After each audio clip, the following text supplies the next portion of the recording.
Bismillahirrahmanirrahim. Assalamualaikum warahmatullahi wabarakatuh. Alhamdulillahilladzi anzala as-sakinata fi qulubil mu'minin liyazdadu imanan ma'a imanihim.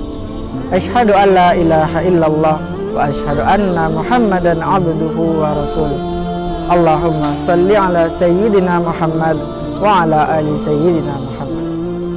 Qala Allah Ta'ala fil Qur'anil Karim, na'udzu billahi minasyaitonir rajim. Bismillahirrahmanirrahim. Ya ayyuhalladzina amanu ijtanibu katsiran minadh-dhanni inna ba'dadh-dhanni ismun wa la tajassasu wa la yaghtab ba'dukum ba'dhan. Shadaqallahul azim. Hadirin wal hadirat yang dirahmati oleh Allah Subhanahu wa taala.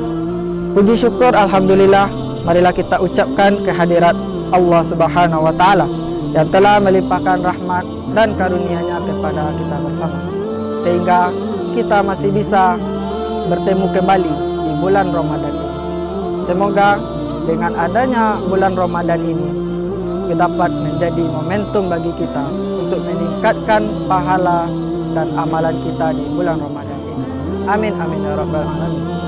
Salawat dan salam tak lupa pula kita hadiahkan buat arwah junjungan kita, yakni Nabi Muhammad sallallahu alaihi wasallam, dengan hantaran kata Allahumma salli ala Muhammad wa ala ali Muhammad. Hadirin wal hadirat yang dirahmati oleh Allah Subhanahu wa taala. Adapun judul kajian kita pada sore hari ini yaitu hal-hal yang dapat merusak pahala puasa.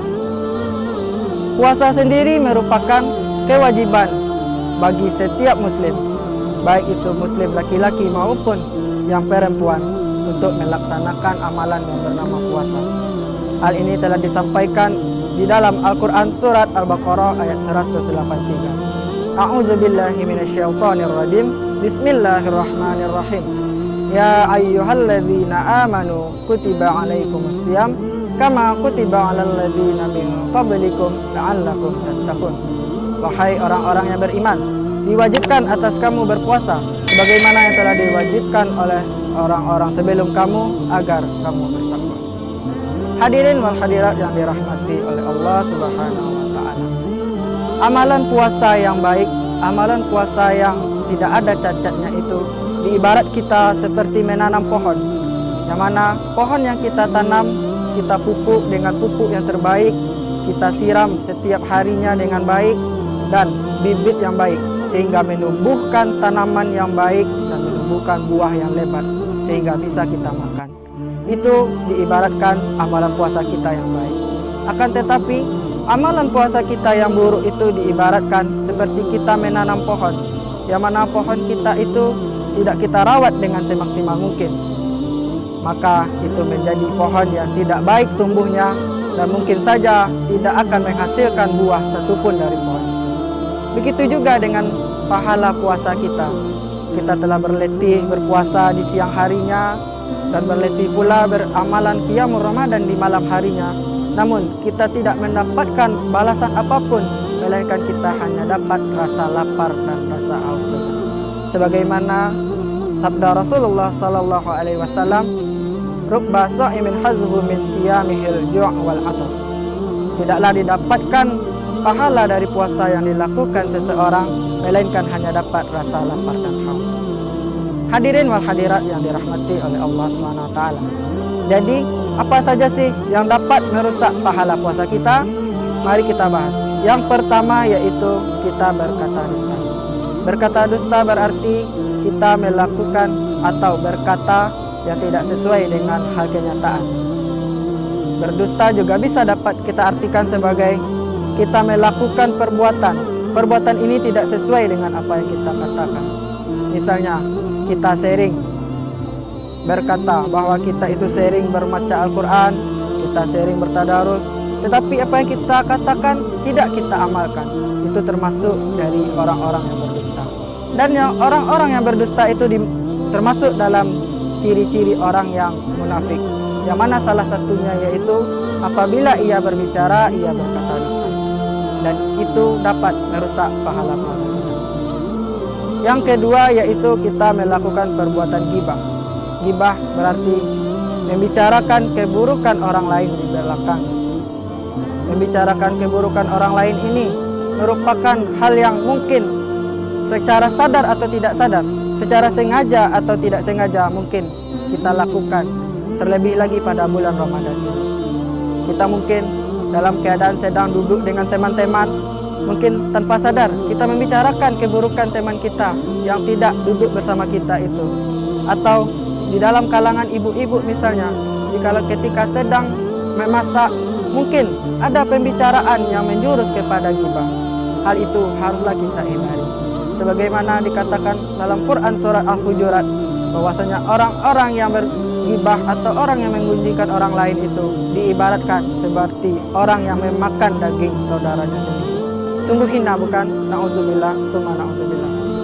Hadirin wal hadirat yang dirahmati oleh Allah Subhanahu wa taala. Yang ketiga yaitu perbuatan mengadu domba. Perbuatan mengadu domba ini biasanya dilandasi oleh karena rasa tidak senangnya kita kepada orang tersebut sehingga kita melakukan perbuatan ini. Adu domba ini biasanya dilakukan oleh seseorang dengan cara melakukan fitnah. Dan fitnah itu sendiri lebih kejam daripada pembunuhan. Wal fitnatu asyaddu minal qatl. Fitnah yang kita lakukan ditujukan kepada orang yang kita benci, kepada orang lain, sehingga orang lain tersebut benci kepada orang itu, dan sehingga menimbulkan permusuhan. Dan kalau itu dilakukan oleh kita, disebabkan oleh kita, maka itu merusak pahala puasa kita. Untuk adu domba sendiri tidak hanya pada keadaan yang nyata ini. Di sosial media sekarang saja banyak yang melakukan perbuatan adu domba ini. Bisa kita lihat di komentar-komentar sosial media. Begitu banyak yang melakukan adu domba antara satu dengan yang lain. Hal itu merupakan suatu hal yang kalau bisa kita itu sebagai umat muslim dan muslimah harus menghindari. Hadirin wal hadirat yang dirahmati oleh Allah. Adapun yang keempat yaitu memandang orang lain dengan syahwat. Yaitu berarti kita memandang orang lain itu dengan nafsu. Kita di bulan puasa ini tidak hanya sekedar menahan hawa nafsu kita dari rasa lapar dan rasa haus saja, tetapi kita harus bisa menjaga mata kita atau disebut dengan godol basar. Kita harus menjaga pandangan kita dari segala hal yang merusak pahala puasa. Dan dapat jikalau kita tidak melakukan atau tidak menjaga pandangan kita ini, maka itu dapat merusak pahala puasa. Terlebih pada sosial media sekarang ini, seringkali muncul gambar-gambar yang tidak patut sebenarnya kita lihat oleh mata.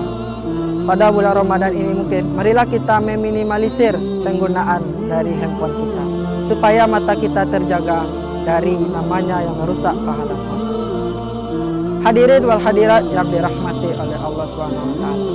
Oleh karena itu, dari keempat yang merusak pahala puasa tadi, marilah kita bersama-sama berusaha, berikhtiar semaksimal mungkin.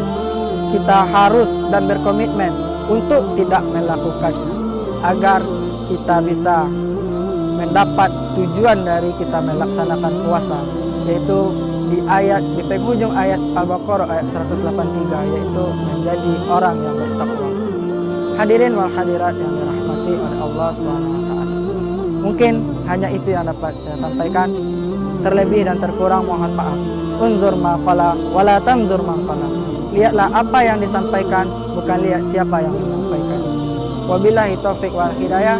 Assalamualaikum warahmatullahi wabarakatuh.